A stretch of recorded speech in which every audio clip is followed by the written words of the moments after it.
Ito na nga ba ang huling hirit sa tag-init? Ay kami nga pong magnana ay tulog na tulog pa nang si Boss Danga ay nagyayaya ng umalis. Ay paano ba naman ang alis nga daw ay 6 AM? Ay talaga nga naman katutulog ko nga lang ng mga oras na iyon. Ay kung di nyo nga natatanong ay kung matulog talaga ako yung mga alas 2, alas 3, alas 4. Kaya nga hindi ko kayang gumising talaga ng napakaaga at ito nga kami ni Bebe at dumaan nga sa dali parang ka bumili ng kanyang maiinom. At sumakay ng jeep at andito lang nga po sa may Gardenville at shoutout nga pala sa aking kumpareng napakagwapo. Sana all. At syempre naman, talagang pagkarating ito malbog nga agad si Bebe. Di talaga nga naman to si ate naliligo na nga rin. At shoutout nga pala sa mga nagugwapuhan at naggagandahan nga naming kapatid dito sa pananampalataya. Ay dahil nga ako'y nakasama, ay syempre ikasama ko nga sila sa vlogan. At shoutout nga din pala dito sa kumpare ko. At syempre, ito pa nga kasi akong kumpare. Abay talaga nga naman laging bida nga sa aking vlogan.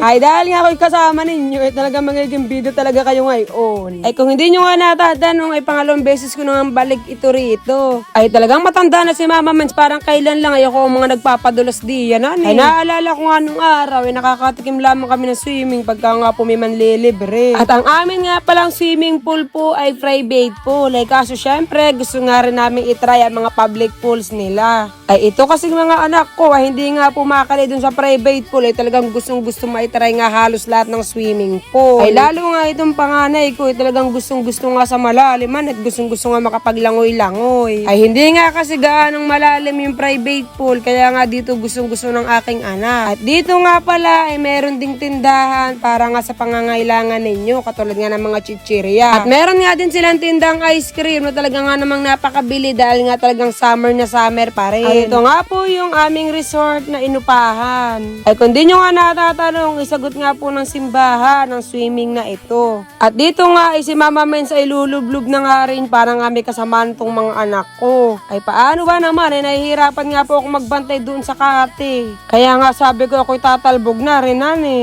At dito nga ay hiniram ko nga din ang salbabida ng anak ko na akala mo ba hindi ako marunong maglangoy. Ay kung hindi nyo nga natatanong ay marunong nga maglangoy si Mama Mens, di lang po halataan At dito nga ay talagang talon nga ang aking mga anak talagang nga naman wala silang katitigil ang katatalon diyan. Ay pero syempre maiinggit din ako sa mga anak ko kaya nga kami po sabay-sabay rin diyan tatalon. Ay napakasarap talagang maging bata sa totoo lamang kaya nga ako'y nag-e-enjoy rito talaga. Dito nga pala sa private pool ay meron nga pong swimming pool at meron nga ding lutuan at ipapakita ko nga sa inyo mamaya. Ay mabuti na nga lamang at napakasipag ng mag-video ni Boss Da kaya nga may matatago akong mga memories. Ay hindi ko nga alam dito na kami pala naibibideo niya mabuti na lamang at nabidyuhan nga. Ay kitang-kita naman sa mukha ko na talagang hindi ko nga po alam na nagbibidyohan At ito nga yung anak kong panganay at nag-aaral nga din mag-floating ewan ko ba rito kung natutunan At dito nga ay nabaligtad na ang siste. Ako na nga po ang kinakarga ng aking anak at tila baga ako yung anak at siya nanay. Ay talagang napakabilis nga ng panahon parang kailan lang ay siya ang karga-karga ko tuwing kami nga po ay magsuswimming. Ay ngayon ay konti na nga lang ay malalakayan na ako. Kung makikita nga ninyo kung ay kayang-kaya niya. Ay talagang katuwaan nga kami riyang magmama tila baga ako nga ay baby. At eto nga, susubukan nga namin isakay ako sa balikat kasi talaga napakalaki na ni Mama Mens at hindi nga kinaya. At ako nga po riyan ay iikot. Diyos me, napasukan talaga ang tenga ko ng mga oras na iyan. At sabi ko nga riyan ay siya na lang ang itatry ko kung kaya ko. Pero dahil payatot nga parang ako nung araw talagang kayang-kaya ko nga si riyan. Ay nung araw nga ay sa lawa namin ito ginagawa ng aking kapatid ganyan-ganyan kami maglaro dati sa lawa. At dito nga na itatry ko ilang yung aking anak ay kaso ako'y papalubog. Ay hindi ko pala siya kayang ilangoy. Naku po, Mama Mens, hingal na hingal agad.